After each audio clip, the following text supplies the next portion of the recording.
চিংড়ি মাছ পরিষ্কার করার সময় শক্ত খোলস ফেলে দেওয়ার কোনো দরকার নেই। আজকে আপনাদের সঙ্গে শেয়ার করব চিংড়ি মাছ পরিষ্কার করার সঠিক পদ্ধতি, তার সাথে ফ্রোজেন করারও কিছু টিপস অ্যান্ড ট্রিক্স। মাত্র 1 মিনিটের একটা ভিডিও। যারা কিনা নতুন রাঁধুনি আছেন অথবা চিংড়ি মাছ পরিষ্কার করতে পারেন না বা জানেন না, তাদের জন্য এই ইম্পর্টেন্ট টিপসগুলো অনেক কাজে লাগবে আই বিলিভ।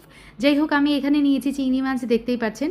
আমি সবসময় সিজারটা ইউজ করি মাছ কাটার ক্ষেত্রে, তো আপনারা চাইলে ছুরি অথবা বটি এখানে ইউজ করতে পারেন।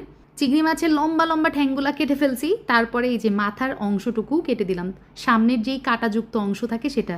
ঘাড় থেকে শুরু করে লেজ পর্যন্ত কেটে নিব, আর লেজের মাথার যেই সূচালো অংশ আছে সেটাও কেটে দিয়েছি। এখন দেখতে পাচ্ছেন এই যে চিংড়ি মাছের ঘাড়ের এখানে লম্বা একটা রশির মতো আছে কালো কালার, এটাই কিন্তু মলমূত্র ত্যাগ করার নালি, এটা ফেলে দিতে হবে অবশ্যই। আর সামনের যে অংশটুকু কেটে নিয়েছি এখানেই এই ময়লার থলিটা পেয়ে যাবেন, এটা ফেলে দিলেই আমাদের চিংড়ি মাছ পরিষ্কার। আর কিছু ফেলতে হবে না। চিংড়ি মাছের মাথার মধ্যে যে ঘেলু থাকে এটা অনেকে ময়লা মনে করে, এটা কিন্তু ময়লা না, এটা হচ্ছে ব্রেন চিংড়ি মাছের, যেটা কিন্তু খাওয়া যায়, ঠিক আছে।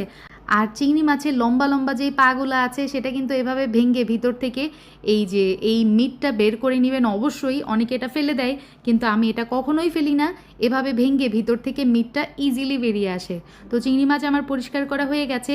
পানি দিয়ে কতবার চিংড়ি মাছ ধুয়ে নেওয়ার পর পানিটা ঝরিয়ে নিতে হবে, তারপরে বক্সে, এয়ারটাইট বক্সে অথবা পলিতে করে আপনারা রেখে দিতে পারেন। আমি চিংড়ি মাছ ফ্রোজেন করার সময় কতগুলো লেবুর ফালি আর 2 থেকে 3 চা চামচ মতো সিরকা দিয়ে এটা ফ্রোজেন করে রাখি, একদমই ফ্রেশ থাকে।